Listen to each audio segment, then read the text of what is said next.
ABC agro classes Udaipur के ई platform पर आप सभी का एक बार फिर से बहुत बहुत स्वागत है। देखिए, हम हमेशा बात करते हैं कि हम थ्योरेटिकल तो अच्छा पढ़ लेते हैं, साथ साथ हमें इम्पोर्टेंट क्वेश्चंस की भी आवश्यकता होती है। इसी चीज़ को ध्यान में रखते हुए मैं आपके सामने रेगुलर क्वेश्चंस लेके आ रहा हूँ। आज मैं आपके सामने आया हूँ एग्रीकल्चर के कुछ इंपॉर्टेंट क्वेश्चंस लेके, जो विभिन्न प्रतियोगी परीक्षाओं जैसे जेट, सीयूटी, सुपरवाइजर आदि में पूछे जाते हैं। तो हम आज उन एग्रीकल्चर के कुछ इंपॉर्टेंट क्वेश्चंस की बात करेंगे। देखिएगा,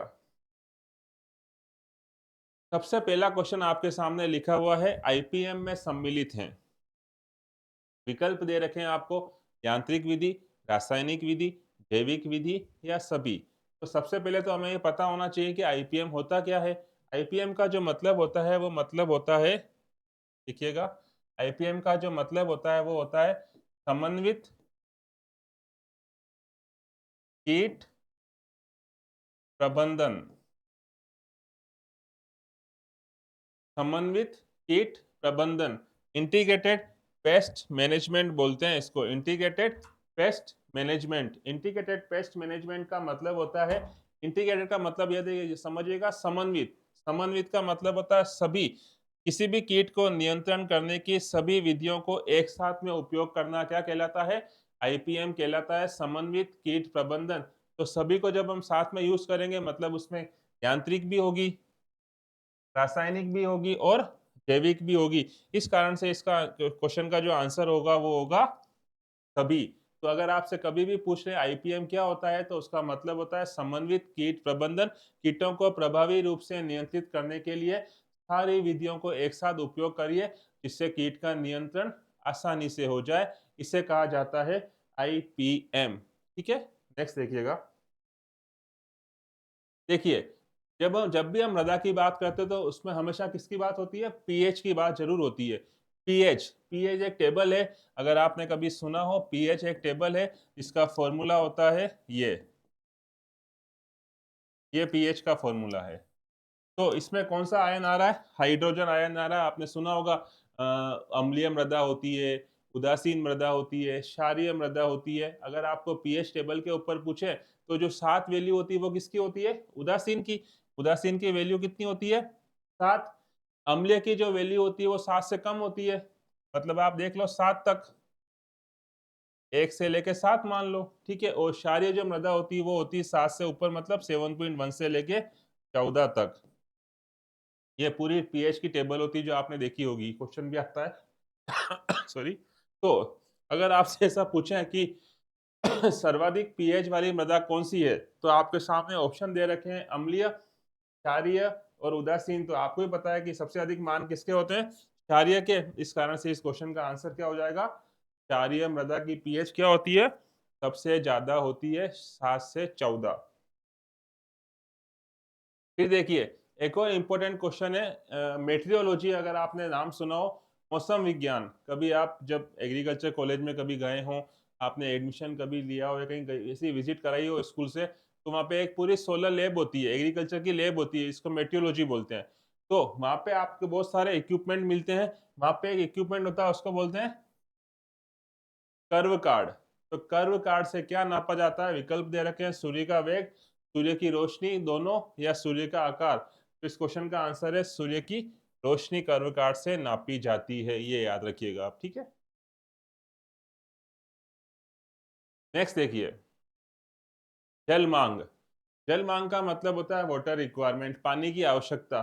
तो अगर किसी खेत में बात करते हैं, जब हम सिंचाई करते हैं तो उस खेत में कितने पानी की आवश्यकता होती है, उसको किस किस तरीके से अपन जोड़ सकते हैं। तो उसमें क्वेश्चन पूछा गया है, जल मांग में क्या क्या शामिल होगा।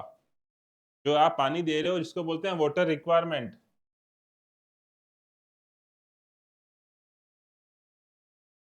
वाटर रिक्वायरमेंट मतलब जल की आवश्यकता जो खेत को होती है, जो फसलों को होती है, वो कितनी होती है, उसके आधार पे बात करें तो देखना इसमें शामिल क्या क्या है। तो विकल्प दे रखे हैं, वाष्पीकरण, वाष्पोत्सर्जन, सिंचाई या सभी। तो देखिए, जब हम खेत में पानी देते हैं तो बहुत सा पानी उड़ भी जाता है, ट्रांसपीरेशन होता है, इवेपोरेशन होता है, इवेपो ट्रांसपीरेशन होता है, लीचिंग होती है, बहुत से प्रोसेस होते हैं। तो उन सबको मिला के जो पानी होता है उसी को हम कहते हैं जल मांग। तो याद रखिएगा, इसमें आंसर क्या हो जाएगा, सभी। सभी तरह के वाटर को एक साथ मिला के जब हम बोलते हैं तो उसको क्या कहा जाता है? जल मांग। तो इसका आंसर होगा सभी। नेक्स्ट देखिए, इंस्टीट्यूट पे प्रश्न बनते हैं, बहुत से एग्जाम में आए हुए हैं, चाहे वो जेट हो, सीयूटी हो, आपके सुपरवाइजर हो या और भी कोई कॉम्पिटिशन एग्जाम हो, उसमें हेड क्वार्टर जरूर पूछते हैं। तो देखिए, एक क्वेश्चन दे रखा है आपको, IIHR का मुख्यालय कहाँ स्थित है? तो पहले ये पता होना चाहिए कि IIHR का मतलब क्या होता है। तो याद रखिएगा, IIHR का जो मतलब होता है वो होता है Indian institute of Indian institute of horticulture research. उद्यान विज्ञान के जो सारे हेड को मुख्य रिसर्च होती है वो कहाँ पे होती है? तो याद रखिएगा, इसका आंसर है बेंगलोर। कसारगट्टा जगह है, बेंगलोर। तो याद रखिएगा, इंडियन इंस्टीट्यूट ऑफ हॉर्टिकल्चर का हेडक्वार्टर कहाँ पे है? बेंगलोर के अंदर है। यहाँ पे एक नाम लिखा हुआ उड़ीसा। उड़ीसा में एक इंपॉर्टेंट इंस्टीट्यूट है, आपको पता होगा, CRRI, central rice research institute. तो ये भी आप याद रखिएगा। नेक्स्ट देखिए, पशुपालन की बात करें तो यहाँ पे प्रश्न पूछा गया पशुपालन से रिलेटेड कि भेड़ बकरियों का जो औसत गर्भकाल है वो कितना होता है? 145, 150, 160 या कोई नहीं? तो देखिए, ऑन एन एवरेज दोनों का एक साथ पूछा हुआ है, जबकि आप जानते हो दोनों में ज्यादा डिफरेंस नहीं होता है। तो याद रखिएगा, भेड़ बकरियों का जो दिन होते हैं औसत गर्भकाल वो कितना होता है? 150 दिन। ठीक है, तो इस क्वेश्चन का आंसर हो जाएगा 150 दिन।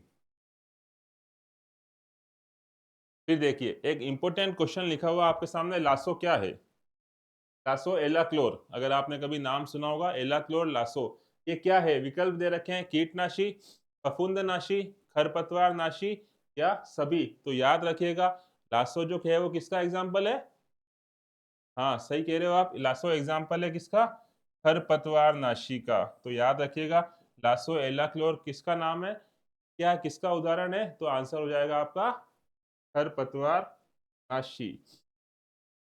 पोटेश सल्फेट में, पोटेश सल्फेट में एक नेक्स्ट क्वेश्चन पूछा गया है, पोटेश सल्फेट में पोटाश की मात्रा कितनी होती है?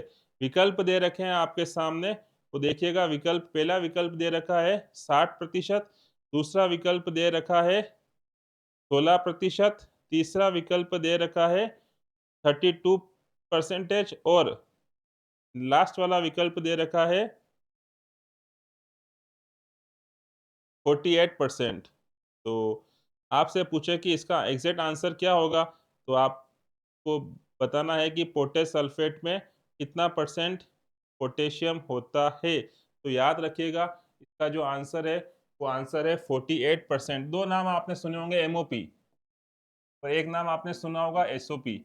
एमओपी में होता है 60%, एसओपी में होता है 48%।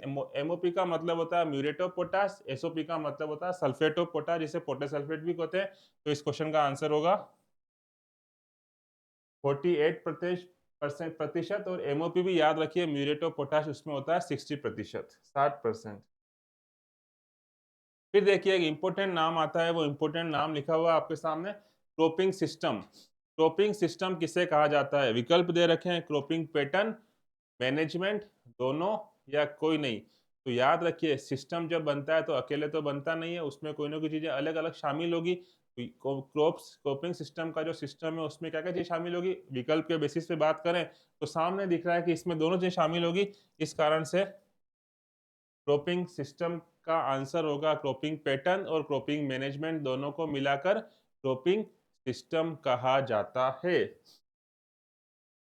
फिर देखिए, CIMAP का हेडक्वार्टर कहाँ है? CIMAP की फुल फॉर्म होती है central institute of medicinal and aromatic plant.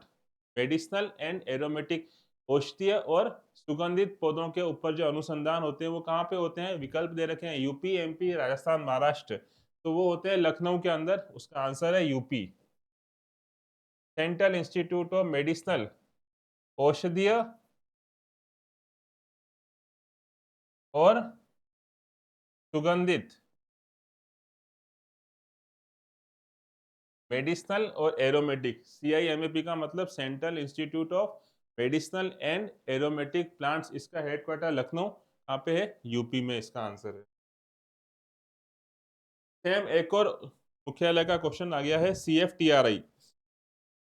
CFTRI की अगर आपसे फुल फॉर्म पूछें तो क्या होगी? Central Food Technology Research Institute. Option दे रखे हैं खाद्य प्रौद्योगिकी। फूड टेक्नोलॉजी का मतलब होता है खाद्य प्रौद्योगिकी।